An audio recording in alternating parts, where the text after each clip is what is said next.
2003, there became an initiative to try to formulate a plan and financing to go to the next generation technologically advanced helicopter that is here to protect the people of California and to protect their property and the natural resources. In 2015, working with the Department of General Services, we were able to start the process with approval of the administration and the legislature to purchase the first of 16 helicopters. By 2018, working through the contracting process, we had the first contract signed. That helicopter contract was for a single helicopter, which United Rotorcraft in Centennial, Colorado was awarded the contract for. They have been a great partner in this process, and I was able to do a ceremony with them here on the 15th of July at their location. Shortly after purchasing the first helicopter, we purchased a series of 11 more, a series of 4, followed by 4 the next fiscal year, followed by the final 3. In that time, those helicopters went in service across different helitack bases in California to protect the people.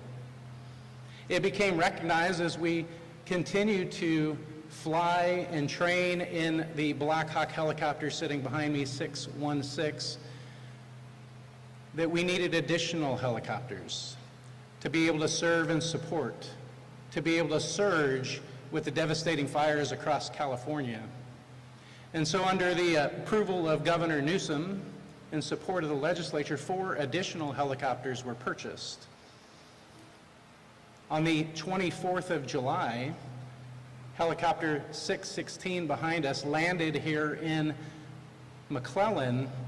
Is the finality of the contract of having 16 technologically advanced Firehawk helicopters built by Sikorsky, fire packages put on by United Rotorcraft to serve and support us. It is a helicopter that goes from the Huey having approximately 325 gallons of water to the Firehawk carrying up to 1,000 gallons of water. Goes from a single engine to 2 engines, moving faster and farther across the state of California. These helicopters will be placed and are placed in Humboldt County, Lassen County, Mendocino County, Lake County, Santa Clara County, Tehama County, San Benito County, Tuolumne County, San Bernardino County, and Riverside County. In addition to that, under a cooperative agreement with the San Diego County Fire Protection District, we have an 11th helicopter staffed with CAL FIRE employees in San Diego. Now, not only these helicopters here, but with approval, we have a fleet of 24 additional contracted helicopters that are available to provide protection across the state of California. The benefits of these type of helicopters allow us into a position to be able to fly at night. And a proud dad moment of mine was in the devastation of the Palisades fire in the middle of the night to see 8 of my helicopters over Mandeville Canyon trying to extinguish a spot fire. At the end of the day, these helicopters are here to serve and support the people of California, both our residents and our visitors. It is to protect our resources. Having the largest civil fleet in the world, I am proud to be able to support the women and men who are flying these and make it safer for them. So thank you for being here today. Again, a proud moment. And I want to take the opportunity to introduce Tina Curry, the Chief Deputy Director of the Governor's Office of Emergency Services.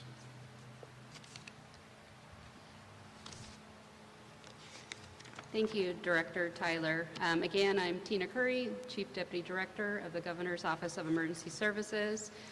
Today, all of us are reminded of the importance of readiness, the importance of partnerships, as we announce yet another critical tool to protect us from not just wildfires, but other hazards that we face in the state. Thank you to the Governor for your leadership, Director Tyler and his team for this outstanding accomplishment, and to all of the California Fire Service for all that you do. At Cal OES, we know that disasters can strike with or without notice. As emergencies and disasters get more frequent, more impactful, we have to stay ahead. That's what today is about, and why Cal OES prepares with this in mind each and every day. Just this morning, there was another earthquake in Southern California. Fortunately, no reports of damage or injuries. And night before last, and all day into yesterday, California faced a tsunami threat, warning up on our north coast and an advisory across our entire coastline. Fortunately, the tsunami did not cause major destruction, but it's a stark reminder of our need to be ready.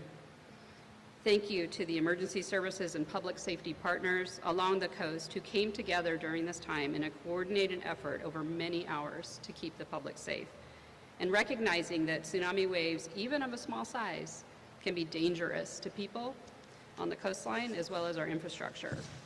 And thank you to Californians for taking this seriously and heeding local instructions during this event to keep themselves safe. Cal OES is a state coordination hub for all hazards, including tsunamis, as well as earthquakes, fires, floods, and more.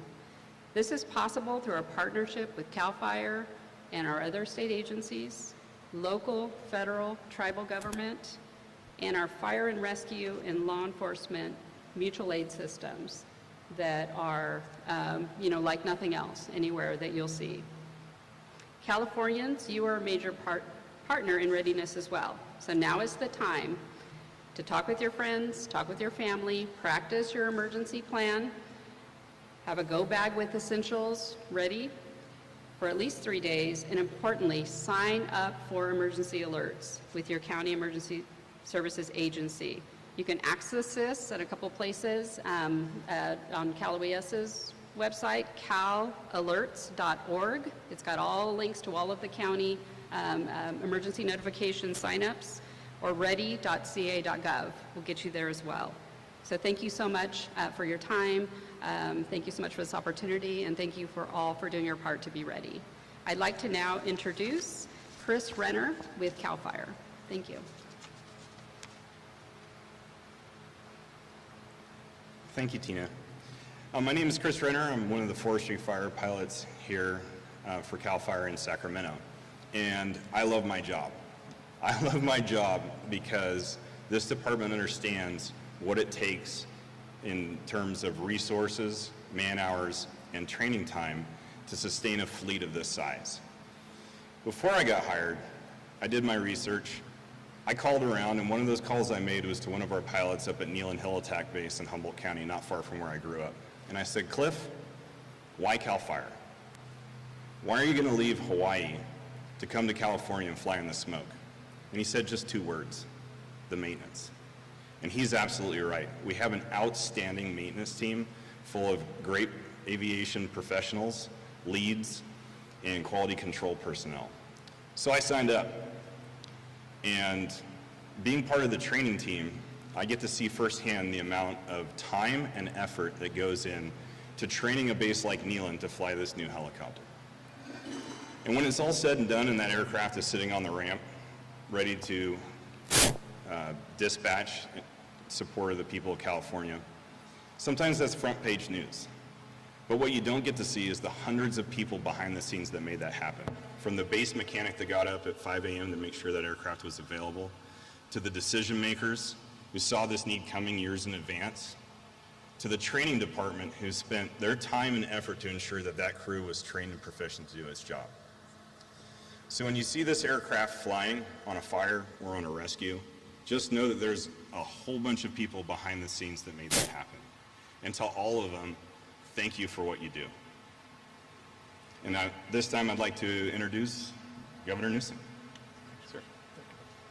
Thanks, Chris, and thanks for recognizing all the crew here and all across the state of California as we update you, as we have done pretty consistently over the course of the last few months in Colfax just a few weeks ago and here again today on our preparedness for wildfire.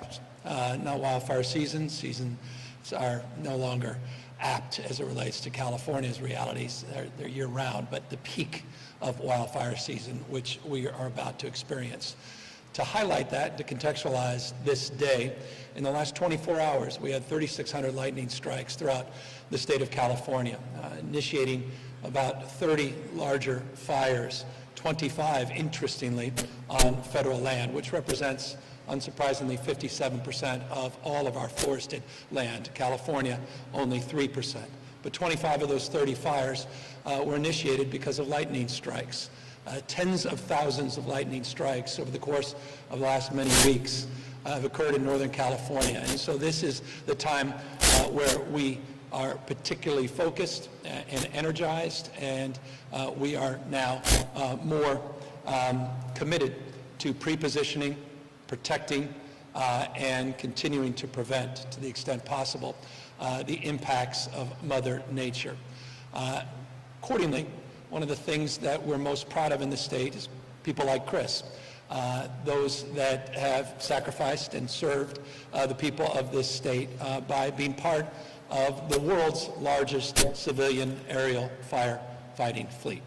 There's simply no jurisdiction in the world that has more assets at bear, more aerial assets than the state of California. We've made bold commitments over the course of the last many, many years, and we're delivering on those commitments. And that's the purpose of today, getting these final two Firehawks, 16 total, now into our possession, fulfilling the commitment that was imagined about 2 decades ago. Quite literally, around 2004, there was a report that came out, talked about the imperative of investing in technology that wasn't designed like the Hueys in the 1950s.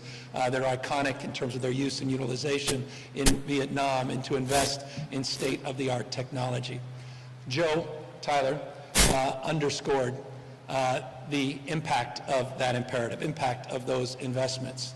The Mendivo Canyon, the first spot fires that occurred would have devastated. The fires, as devastating as they were in Southern California and LA, in and around the Pasadena burn scars and, of course, Palisades, would have been significantly worse had it not been for the investments that we saw firsthand in real time, these Firehawks at night doing nighttime suppression. I think at peak, Chief, there was about 8 of these Hawks out doing rings and circles to suppress the impacts of those spot fires. So one cannot understate the importance of these investments. One cannot understate the importance of what Chris and Joe and others said, Tina, about all the work that's done that you don't see.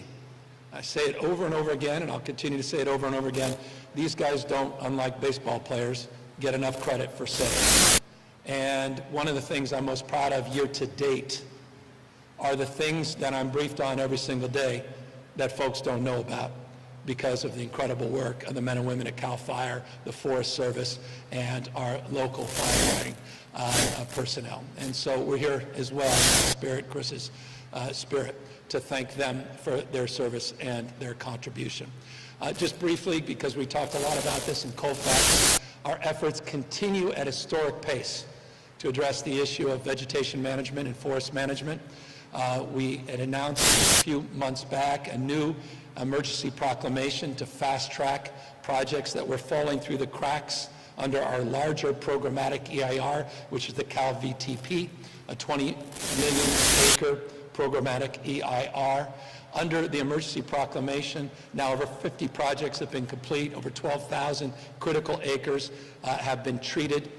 This builds on our historic amount of acreage treated in this state, supported by 10x the amount of investments that we have seen in prior administrations. That's just a reflection of our commitment to not just prepare for wildfire season and suppression mindset, but also prevent wildfires as well. It would be wrong, in the spirit of what Tina just said, not to also acknowledge partnerships that I think have proven potent. One in particular, the Orleans complex in Northern California around Klamath, which set a fire that got a lot of attention. But what didn't get enough attention was the incredible contributions of the local tribes, particularly Karuk, tribe, and some of the contributions they made in partnership with the state and federal authorities as it relates to tribal burning practices and how essential they have become in terms of the mitigations and impacts on these larger complexes. So I also want to acknowledge those partnerships.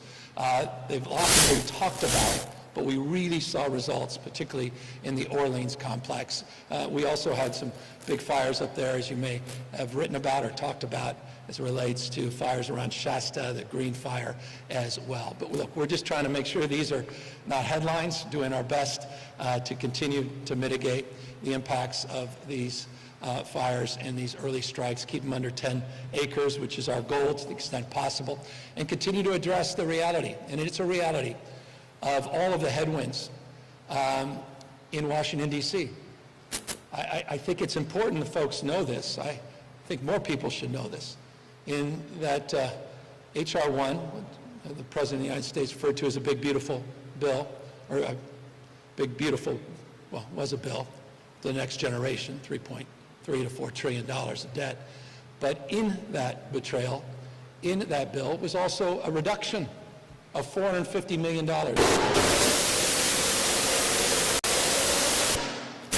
Clearly the White House was tuning in. A reduction of $450 million of grants for vegetation and forest management. So when we get lectured, when you write the headline after the next fire, and we hear from the president talking about raking the forest, which he quite literally means, literally believes that we should be raking the forest. I'll remind you, we've never received a rake, and all we received this year were cuts of $450 million nationwide to aid and advance those efforts. Cuts to the U.S. Forest Service, 10% cuts in frontline employees, 25% cuts to people supporting the administration and work done by our brave men and women at the U.S. Forest Service, cuts to our regional Forest Service offices. Remember this the next time he tweets something out. Please tell the story of the fact that he has reduced the number of Forest Service offices. Region 5, he's shutting down the office in California, the largest state in the union. More forested property here than any other state. He's shutting down the office in Vallejo, California, and he's moving that regional office to Salt Lake City. Cutting the U.S. Forest Service, cutting critical offices, cutting prediction analysis and weather and technology support, cutting forest and vegetation management, all the while lecturing states like California to do more, and it's exactly what we continue to do. In the absence of federal leadership and responsibility, we are stepping in to that void. The largest aerial firefighting fleet in the world, the most robust investments in California history, almost doubling the CAL FIRE investment. And despite some budgetary challenges, maintaining those commitments, resolved to keep people safe and protected in the state, and to have the backs of people like Chris to continue to support the folks in the background here today in our 10 heli-tac bases all across the state. Final free words. We're keeping the old Hueys, at least 6 of them. We had 12. We're sending another 6 back to the U.S. Forest Service. We'll keep those 6 Hueys to do something that we're also doing more of. We're going to have a program, you may have already heard of it, that will be enhanced because we'll use these Hueys for our helitorch efforts, which are prescribed burns, which continue to also increase in California. It's not just traditional vegetation and forest management, defensible spaces, it's also a prescribed burn program that has significantly been improved because of the fast-tracking legislation, because of the investments the legislature has supported as well. So doing all we can to meet these challenges head-on, and all we can to keep people safe as we move to the peak of wildfire season here in the state. So with that, we're happy to answer any questions, hopefully first on this topic, and I imagine you may have 1, 2, or a dozen off-topic questions as well. Ironically, a year ago, you were in one of these facilities here on the phone. You had just come back and campaigned for President Biden at the time, and you were asked, would you run for president against Kamala Harris? Are you connecting the dot? You're trying to connect a CAL FIRE dot in a magnificent way. It's a hell of a stretch, but I'm impressed and inspired almost by this. Yeah, no, I know you need it for your viewers. You can start again. Yeah. It's ironic that we are almost exactly a year to the day that happened. Would you rule out running against Kamala Harris as president? Oh, come on. It's a waste of your viewers' time and your time and our time. We'll see where fate brings all of us and notably her. I wish her nothing but the best. As you know, our friends going back decades before we were both in politics. And so I appreciate the heads up we received yesterday, and pleased that she's got a new book coming out, which I'm looking forward to purchasing. I look forward to sitting down with her, having a chance to interview her as well on it, and look forward to her sharing those magnificent 107 days where we fell short of our goals. But I'm very proud of her and the campaign, and I'm looking forward to what she does next. Governor, if I may, on a fire dot, I know you're trying to fight another fire in Texas right now. As you that guys. state has, apparently, put out its proposed maps at this point, and the Attorney General shared sort of his line of thinking on what could be most legally sound, which is the legislature here drawing maps and then sending them to voters. Just as you explore your options, what's your timeline looking like? What can we expect over the next couple of weeks, couple of months? Well, we're reacting to the President of the United States and Governor Abbott trying to rig the election. They recognize they can't win in the midterms. All the momentum has shifted away from them. So they're doing what President Trump familiarly does, and that is trying to, dial for votes in Georgia. And now he's dialing up districts to maintain control and complete abdication of oversight, which is what Speaker Johnson's best known for. And I've said this many times, there's a growing recognition in this country, not just with Democrats, independents, but also Republicans, that de facto the Trump presidency ends in November of next year if the American people are given a fair chance and a voice and a choice. We will take back Congress. The President of the United States recognizes that, so he wants to rig the game, wants to change the rules midterm. They're very effective at this. They've done this in the past. They've got a lot of experience doing this. He dials up Greg Abbott, says, I need 5. Instead of 12,000 votes in Georgia, I need 5 House seats. He obliges. And they're doing a midterm rejection of objectivity and independence. An act that we could criticize from the sideline, or an act that we can respond to in kind, fight fire with fire in the spirit that brings us here together today. If so much wasn't at stake, our federal support for recovery efforts in Los Angeles that are not conditioned based on politics or the whim of a particular personality, if so many of our state grants, if so many of the values we hold dear weren't at stake, perhaps we wouldn't put a stake or plant a stake in the ground, but we feel very differently. And I believe the vast majority of Americans feel differently. This is an existential moment. And so as a consequence, we have moved forward to analyze the prospect of doing a mid-term, as it were, process in between the census and begin the process of redistricting, working with the legislature, working with the congressional representatives. And we're in the process of making a determination to be able to answer in detail your question. The process, though, looks a little bit like this. A special election would be called. It's likely to be the first week of November. That process will unfold in a way where maps will be made available in a transparent way. We will go to the people of this state in a transparent way and ask them to consider the new circumstances, to consider these new realities. As someone that supports statewide and national independent redistricting, someone who supported the original redistricting as a Democrat, not many of us were out there. I believe in that principle, and it should be advanced nationwide. We're not here to eliminate the commission. We're here to provide a pathway in 26, 28, and in 2030 for congressional maps on the basis of a response to the rigging of the system by the President of the United States. And it won't just happen in Texas. I imagine he's making similar calls all across this country. It's a big deal. I don't think it gets much bigger. And we're going to respond in a transparent way, an honest way, but it's in response. But I'm not going to sit back any longer in a position, the fetal position, in a position of weakness, when in fact California can demonstrably advance strength.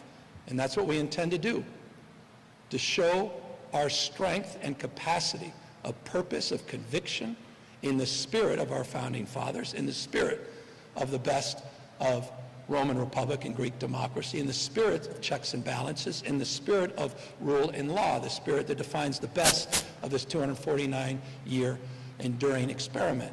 And I'm not going to sit back and watch Donald Trump continue to wreak havoc under the rule of law and continue to wreak havoc over the principles that define the best of this nation. And so I'm grateful for the legislature, grateful for congressional representatives about how far we've come in the process. And over the course of the next week or two, we will have more information to share with you on a timely basis. Please be careful about reporting about maps. I have not seen one. I love that you all seen maps, news to me. But I assure you this, I will not be part of this unless the people of the state of California don't have those maps. This is not going to be done in a back room. This is not going to be done by members of some private group or body. It's going to be given to the voters for their consideration in a very transparent way so they know exactly what they're doing, and they can go back in 2030 to original form with our independent redistricting intact in the spirit that I think should be advanced all across this country, not just in California.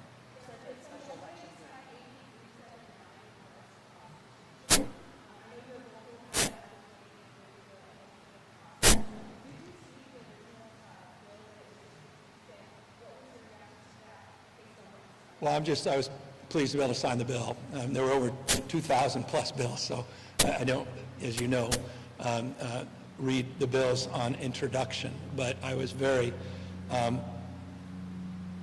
concerned that we were not moving forward to address this legitimate concern. And I was very grateful the legislature took the leadership, made some amendments, worked across party lines to get that bill on my desk, and I was honored to sign it. And I can just say this, that would have been a huge disappointment if we were not successful. And I'm very, very grateful for their leadership.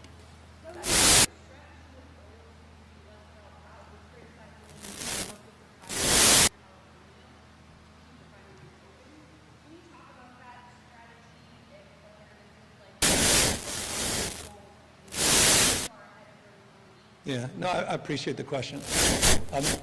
It's completely consistent. I've said, I think on almost every occasion, as it relates to addressing the issue of accountability and transparency, as it relates to why it is we have a mystery surcharge in the state of California that does not in any way align with any of our low-carbon strategies, our green growth strategies, and or taxes, why that delta is so significant, that I'm not naive.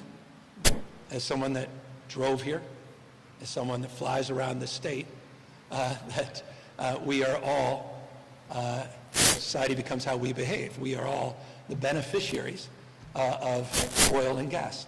No one's naive about that. So it's always been about finding a just transition, a pragmatism in terms of that process. Because of the price gouging bill, we were able to get a window into what will occur next year in April as it relates to the closure of refinery. We would not have had that benefit of having information in advance, which has given us a year to begin the process of figuring out what to do. And that has led to a series of conversations with the owner of that facility, with the owners of other refining facilities, and addressing a myriad of other issues that have been pending, litigation that's pending and outstanding, environmental reviews that are outstanding, both at a local level in the county and at a state level. federal projects as it relates to a pipeline, Sable, in Southern California, and bring it all together and have a series of conversations and negotiations that have led to a recommendation from the CEC and their vice chair, a letter that was made public and transparent that now is being converted into a legislative package that is being processed with stakeholder conversations all across the state, from environmental justice organizations to those that believe the solution to every problem is drill, baby, drill. And we're trying to find some balance, some agreement to address the legitimate concern about how, in the how business, we move to a low-carbon, green growth future, change the way we produce and consume energy, at the same time we have enough available fuel supplies, stable fuel supply, and address the anxiety of cost, both ends. Said that special elections are really costly, referring to the 2021 recall election on the podcast. Do you have any estimate for how much a redistricting special election would cost, and do you think it would be worth it? Well, I mean, there's no, it's the MasterCard commercial, priceless, democracy, values, rule of law. But the question's the right question. It's a good question, and we're just beginning the process of analyzing that. But here's a caveat for your consideration. There are many local elections that first Tuesday already on the ballot, so it requires significantly less resources than a special election that didn't already have regular elections considered. So that's now being scoped out with that nuanced consideration. So that could be very meaningful in mitigating the cost. But honestly, on this one, there's too much at stake. I would just point you to the consideration. How much did it cost to have the theatrics with the National Guard and Trump? What was the cost of having thousands and thousands of brave men and women, our heroes, in uniform, waiting for a mission task for the vulgar theater of trying to express,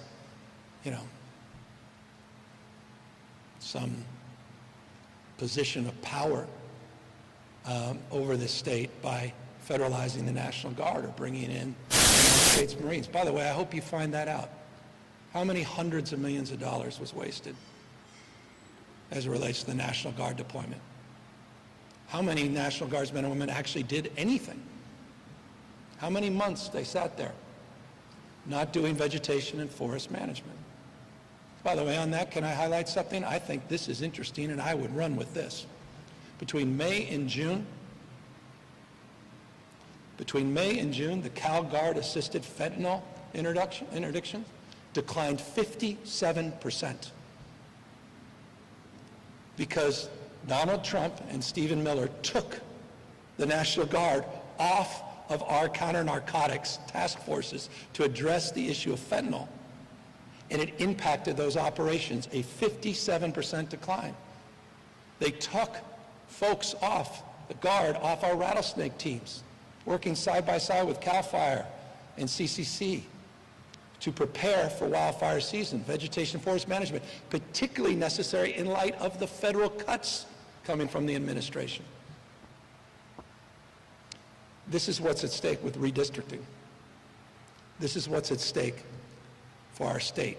And this is why it matters to everybody. And that's why we continue to look forward to landing in the place where our legislature as representatives and our federal partners feel in a transparent way can give the people of the state of California a real choice.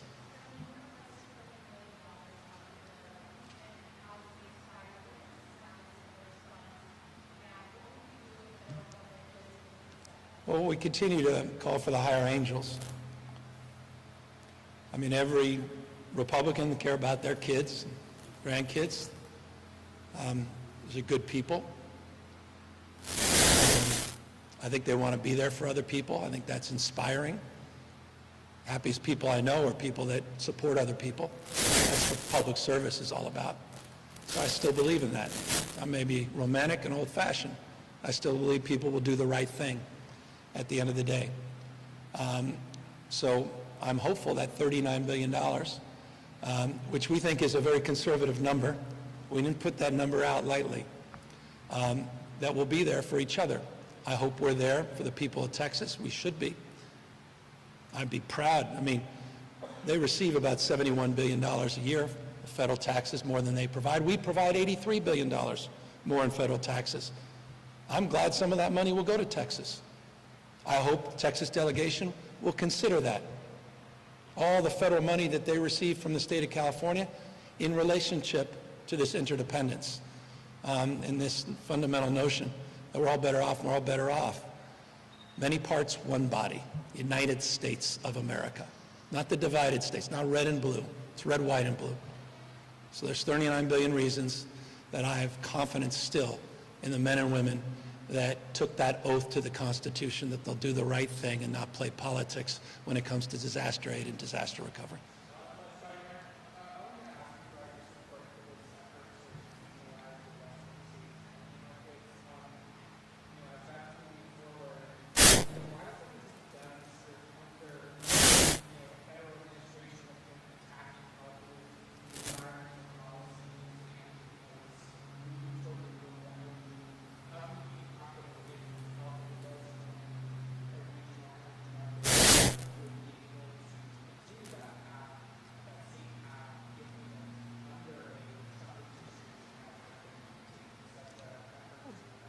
So I've been working on this well over a decade, maybe a decade and a half. I was the governor advocating for this shift.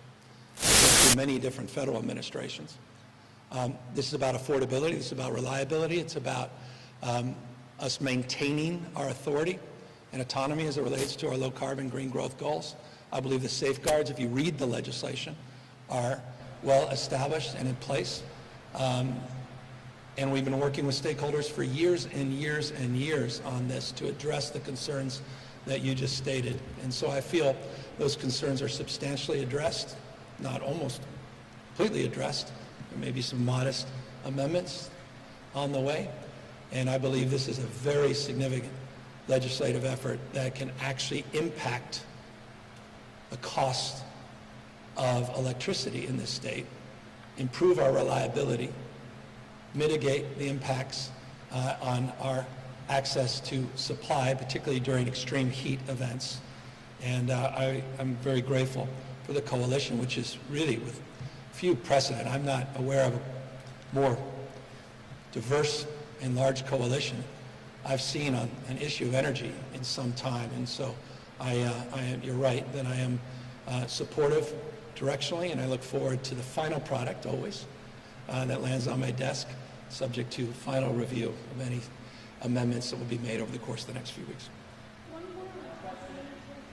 The Department of Justice said UCLA violated civil rights Tuesday. You started talks in face of federal lawsuit. So should UC settle with the Trump administration? If so, should we expect? Well, coincidentally, President Drake, I think this may be his last week. He just reached out. We're going to have a conversation literally in an hour and a half or so. Interesting, you didn't ask me about insurance. I'll be meeting with our insurance commissioner this afternoon, and I'll be meeting virtually with President Drake. We'll be talking about the details of that. Talked to a number of members of the regions. We talked about the lawsuit they settled at UCLA last week. We've been working on that for a few weeks. That was made public. So we're reviewing the details of the DOJ's latest, and then that deadline on Tuesday. So we'll be responsive. Thank you all for being here, and I'm now off. I don't know if you're invited to go to the simulator, and we'll see how I do when they take one engine off, and whether or not I can get it back on course. Thank you all very much for being here.